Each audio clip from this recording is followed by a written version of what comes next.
Mas ele perguntou se quando você for eleito, você vai fazer o imposto ser pago com bitcoins. Não, vocês sabem que eu defendo que imposto é roubo, que não deveria existir imposto nenhum. Mas uma das minhas propostas como candidato a deputado estadual foi que o imposto, que infelizmente existe, pudesse ser pago com Bitcoin. Por que isso? É muito simples. Aqui nós temos o Estado que cobra o imposto. O Estado é mau. Tá. E aqui é o cidadão coitadinho que paga o imposto. Vou colocar aqui de ponta, que assim fica aí. Né? Esse cidadão aqui, que opção ele tem? Ele é obrigado a pagar o Estado em moeda fiduciária, o real. Certo. Só essa opção que ele tem. O que eu quero? Eu quero dar uma segunda opção para o cidadão. Agora ele pode pagar em moeda fiduciária ou em Bitcoin. Ou, se depender de mim, qualquer criptomoeda que ele queira, né? Tá. Mas certamente isso não é factível. O Estado vai querer administrar só um tipo por questões logísticas ali. Então, que seja o Bitcoin, né? Se o cidadão antes tinha uma opção para satisfazer o assaltante dele, que é o Estado, agora ele teria duas. Então o nível de liberdade dele aumentou. Exatamente, Estado é do mal. É diferente, por exemplo, do que foi feito em El Salvador. Em El Salvador, existia o curso forçado da moeda fiduciária. Então o cidadão era obrigado a aceitar a moeda fiduciária. E aí, agora o cidadão lá é obrigado a aceitar o Bitcoin também. Entendi. Mas aqui eu tô tirando a liberdade do cidadão.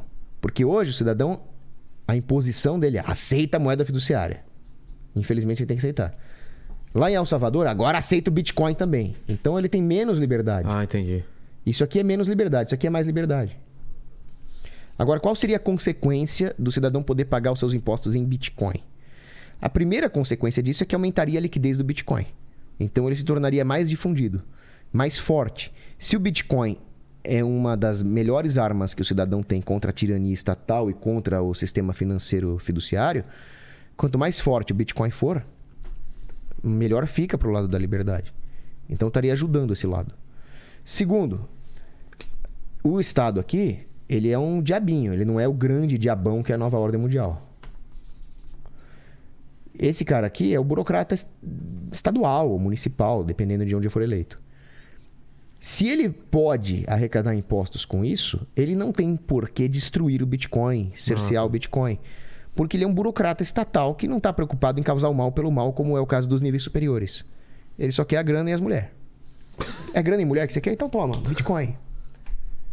E aí ele vai se opor a qualquer regulação que venha lá de cima, do STF ou dos globalistas, no sentido de destruir o Bitcoin.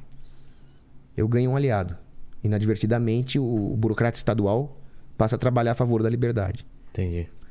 E o terceiro ponto é que o cidadão passa a ter mais uma defesa. Porque existem os criptoagoristas que eles têm toda a reserva monetária dele em Bitcoin, porque ele consegue esconder esses Bitcoins do Estado, o que é uma coisa boa.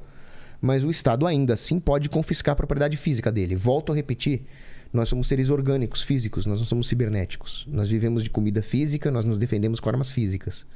O Estado pode confiscar tudo isso de nós, não adianta você ter Bitcoin na carteira. Mas ainda assim o Estado tem que ter aquela aparência de legalidade. Então ele teria que ter um mandado para confiscar a sua propriedade, porque você não pagou seus impostos. Se existir a possibilidade de você pagar com Bitcoin, você pode impedir o confisco da sua propriedade física, mantendo uma hard wallet com alguns Bitcoins e escondendo os outros. Eu só estou aumentando o nível de liberdade do cidadão. E tem gente que não entendeu isso e ficou lá...